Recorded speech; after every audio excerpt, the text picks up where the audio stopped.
Hi. ഒരു scrum master എങ്ങനെയൊക്കെയാണ് product ഓണറെ help ചെയ്യുക എന്നുള്ളതാണ് നമ്മളിന്നിവിടെ പറയാൻ പോകുന്നത്. 3 പോയിൻറ്റ്സാണ് ഇവിടെ പറയുന്നത്. First one prioritisation. നമ്മൾക്കറിയാം ബാക്ക്ലോഗ് റിഫൈൻമെൻറ്റ് ടൈമിലാണ് യൂസർ സ്റ്റോറീസ് പ്രയോറിറ്റൈസ് ചെയ്യുക. അപ്പോൾ പ്രയോറിറ്റൈസ് ചെയ്യാൻ നമ്മൾ അവരെ ഹെൽപ്പ് ചെയ്യണം, ഓർമ്മപ്പെടുത്തണം.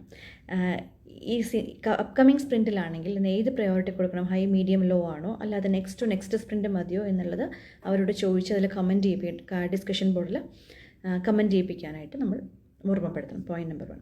പോയിൻറ്റ് 2 എന്ന് പറയുന്നത് ഡിസിഷൻ ബേസ്ഡ് ഓൺ എംപിരിസിസം. അപ്പോൾ നമ്മൾക്കറിയാം പ്രോഡക്റ്റ് ഓണേഴ്സ് ഒരുപാട് ഡിസിഷൻ എടുക്കേണ്ട ആളാണ്. അപ്പോൾ ചില സിറ്റുവേഷനിൽ അവർക്ക് കൺഫ്യൂഷൻ ഉണ്ടാവും. കാരണം ഇത് മുന്നേ നമ്മൾ ഈ പ്രോബ്ലം ഫേസ് ചെയ്തിട്ടുണ്ട്. അപ്പോൾ നമ്മൾ എന്ത് ഡിസിഷനാണ് എടുത്തത്, ആ ഡിസിഷൻ നമ്മുടെ ഡെലിവറബിൾസിനെ എങ്ങനെ അഫക്റ്റ് ചെയ്തു എന്നുള്ള ഡാറ്റ നമ്മൾ കീപ്പ് ചെയ്ത ഡാറ്റ അവർക്ക് പറഞ്ഞു കൊടുക്കാനും നമ്മൾ ഹെൽപ്പ് ചെയ്യണം.